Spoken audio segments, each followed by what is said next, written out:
Welcome to Widowcast Podcast, where you'll find the strength to get through your journey and the skills to coach other widows to do the same. This is not a grief group. This is your journey, and it just may show you the way to make something amazing come out of the emotional pain and trauma of your loss. I'm your host, Joanne Filomena. I'm the best-selling author of the book Widowed and of The Widow Coach. I'm also a professionally certified life coach. Let the healing and the personal journey back to who you are begin. Welcome to episode 82. This is Widow Coach's class lesson number 7. We're going to touch on some highlights from this class.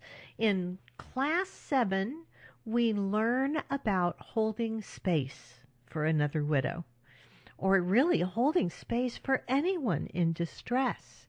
And this is almost controversial to some people because there are people who think that they're very empathic, right? And it's okay to be very empathic. We're all empathic at a certain level. It is not cold and heartless to not cry with another person. I can't stress that enough. And I have actually interviewed widows for this class. A couple of them were quite taken back, thinking that, putting your arm around someone's shoulder and crying with them was just the kindest, most emotional thing you can do for them. And I couldn't make them see how it is not. It's intruding on their space. And as a widow, you may have experienced this. If you're having a moment and somebody else is going to cry harder than you, it shuts you down. You don't get to have your moment because now they're crying. We often will pull back our tears because we don't want to make the other person feel bad. Or we feel kind of angry and put out with the other person. I experienced this years ago, long before Jim died. Gosh, about 20 years before Jim passed away. He did have bypass surgery, and my girlfriend came to be with me at the hospital while he was undergoing surgery. And it was wonderful that I was going to have someone there to support me, except that it was a surgery that went on all day, and we were back in this little family waiting room. And, the hospital got quieter and quieter as it started getting into the evening and less traffic. And anytime somebody came walking down the hall, she came flying up out of her chair, ran to look out the door to see if there was news about my husband. And I was like, wait a minute, this is my husband in surgery. She was like freaking me out every time and making it more of her drama than it was my drama. I wanted to have my drama, damn it. Right? Actually, what I didn't want was somebody making a scene every 5 minutes in there. And that's what it felt like. It felt like when you need to sit down and tell somebody else what is actually in your heart about something, and they start crying with you, they're kind of stopping you. It's like they're taking that dash to the door to see if they can get the news before you get news about your husband. Just not good. Holding the space means that you're going to listen to someone else tell their story, and you're not going to have any judgment about it. You're not going to cry. You're not going to impose your own views on them about it. You're not even going to offer advice. You are just going to give them the space and the comfort to know they are safe to tell you everything about it. And if you have any reactions whatsoever, one way or the other, about what they're telling you, suddenly it's not a safe space anymore to talk to you because you're going to react. It's like if they think there's some horrible thing on their soul and they're trying to tell you their story and build up to being able to get the words out of their mouth for the first time because they haven't even admitted it to themselves before, but you're already reacting to their story, they're going to stuff that right back down. They're not going to share that with you because they're not safe They're not in a space where they could just let that out and not have somebody react to it. So holding space means that you're willing to walk alongside another person for whatever journey they're on without judging them, without making them feel inadequate by trying to fix them or trying to impact their outcome with your ideas. When we hold space for other people, we do open our hearts because we're offering unconditional support. We're totally letting go of judgment. We're totally letting go of our own need for control and ego in there. And widows need to know that there are some people that they can be completely vulnerable and weak with without fear of being judged. They don't have to keep their chin up all the damn time, right? Sometimes we feel that way. Like every time we go out of our house, we have to keep our chin up. It's so nice to have somebody that you just can say, look, I'm a wimp right now. Right? So when I have a client that's never worked with a coach before, I might explain to her first that the discussions that we have, they're not going to be anything like conversations she has with her girlfriends or her sister or her mother, right? A close friend might react to what she says or agree or disagree or try to fix her, and I'm not going to do any of those things. And at times, my client might not even like what I have to say because I'm having her look at her own thoughts. But it's all going to come from a place of love and desire to teach her new skills. This is going to be real different for a client than her lunches with her girlfriend. Because as a coach, I hold space. I don't try to fix her. I don't give advice. I don't judge her. I just hear her out. Then I show her how to find her own answers. So, coaching another widow is not about you as a coach and a fellow widow. It's not about your agenda or your needs. It's more about this other widow and what she needs. And so the most important thing you can do for her is to hold space for whatever it is she needs to work out. That is a real secret of coaching. In class, we dive deep into this and how to keep our own thinking clean while we're working with the client. So we are free of judgment the whole time. We learn how to even hold space for each other in class, right? We learn how to prepare to sit down with the client so that we know the tools, we know how to self-coach ourselves, we know how to clear out all of our whatever thoughts we're having about the client before we sit down and talk to them.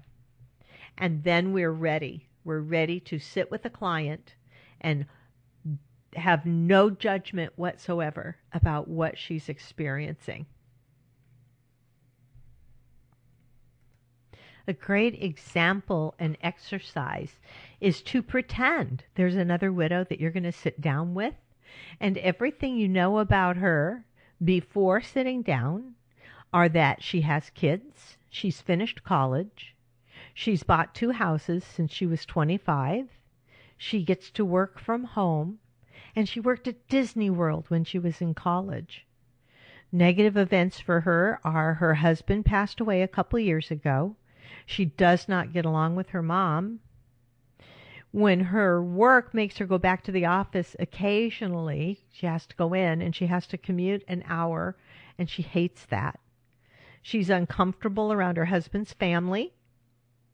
They've kind of pulled away from her since his death. It makes her feel really self-conscious and insecure around them. And she spends more than she earns constantly. And it's so stressful and she can't stop. Now, take a moment and think about everything you think about this woman just from hearing that. What things do you already think that you know about her? What are you assuming about her? Allow yourself to assume. Allow yourself to be really critical. Go through all your thoughts about this new client or this new widow friend that you've just met, and these are the things you know about her. You might assume working at Disney World when she was in college was a lot of fun, but maybe it wasn't. Maybe she hated it. You don't know for sure. We just assume that's a really fun job. We assume that she's financially secure. She's bought 2 houses since she was 25. She finished college, so she's well educated. She's probably got a great job. I mean, heck, she gets to work from home, right? But she complains about it that she has to drive an hour to go into the office once a month. Oh, poor baby. God forbid you should have to get up at 5 o'clock in the morning every morning like I do and go to my office. Is that what you think? You might. I mean, we have thoughts like that. I'm telling you, you can get just as judgmental as you want, right? You might have thoughts about her not getting along with her mom. Maybe you don't get along with your mom, and you think that she doesn't get along with her mom for all the same reasons, like, oh my God, moms, right? But maybe the reasons are really different. You just are assuming that her mom's story is going to connect with your mom's story. Yeah? So you see how just a little tiny handful of facts about someone can give us a lot of notions and judgment about them. She says she spends more than she earns consistently, and it feels stressful. And so now we're thinking she's really struggling with money because she keeps spending it. But heck, maybe not. Maybe she's got a lot of money stashed away. It's just the buying of things that's stressful for her because she knows she doesn't need them. It has nothing to do with her financial situation. We can't know. And if you know a few facts about someone and then you sit down with them, you may not even want to admit it to yourself that you have all these preconceived notions, but you do. You do. And holding the space would mean that you acknowledge that in yourself first, right? You allow yourself to acknowledge, yeah, I think working at Disney World was probably a blast. I wish I did that in college. Yeah, you could think that. But once you have allowed yourself to think all those things, you acknowledge that you think all those things, and then you set them to one side because you need to hold space and really hear her out, because her story may actually be very different than what you anticipated. And you're going to let her tell it, and you're not going to judge her for any of it. Totally not going to judge her for hating to commute an hour to her work. You might want to judge her, but don't judge her. Just accept that. It's part of who she is, and she gets to be who she is. That is holding space. That's one little exercise that we work on together in class to start learning how to hold space for each other. And think about it for you. Think about when you have wanted to share something with someone else and they have all these assumptions about you, and they're not without judgment. They like offer opinions and tell you what you should do, and you can't even get your story out because they're so busy telling you all the steps you should take and all the things you should do, and you end up having to defend yourself. Now you're trying to say, but I can't do that because, or I don't want to do that, or that doesn't feel right. And then they're getting frustrated because they're like, why isn't she taking my advice? It's because you don't want advice. You just want someone to hold space for you. And that's what you want to turn around and give to others who need someone to just be quiet and supportive and non-judgmental, to hear them out and just hold space for what they're going through without trying to fix them. That's what holding the space is all about. And to me, that is the ultimate in empathy for someone. When you can allow them their own story without imposing your own story, your feelings, your tears, or what you think it's about on them. So, holding the space, it's an amazing thing. And listen, if you want to find out more about Widow Coach certification, if you think this is something that you might be interested in doing for yourself, I would be really excited to talk to you about it, because I think doing the investment in money and time to do this course and to become certified as a widow, first of all, the course is amazing. It's like 12 weeks of personal transformation that I love teaching. I love seeing the light go on in the eyes of my students. I love certifying them as widow coaches. And I love the ones who, I love them all, no matter what they do with that certification. But when I see one of my widow coaches putting that back out into the world, reaching out to other widows, it's like, wow, that is what it's all about. So if you think that this is even a career course you might want to take a look at, go ahead and reach out to me. You can go sign up to find out more on my website at joannethelifecoach.com. If you click on coaching, there's a place where you can click and put in your name and email and fill out that questionnaire, and we can set up a time. And if you don't hear back from me fast enough, go ahead and email me directly. Say, Joanne, I want to get on the phone with you. I love that. You just send it to Joanne at joannethelifecoach.com. And that's JOANN, no E, no A. Don't mess with my name. It's really simple. JOANN at joannethelifecoach.com is my email. Love to hear from you. Love to tell you about the class. In the meantime, go hold space for someone who really needs to experience having an open, safe space to open up in. And in that practice, you will find joy as well. Talk to you next week.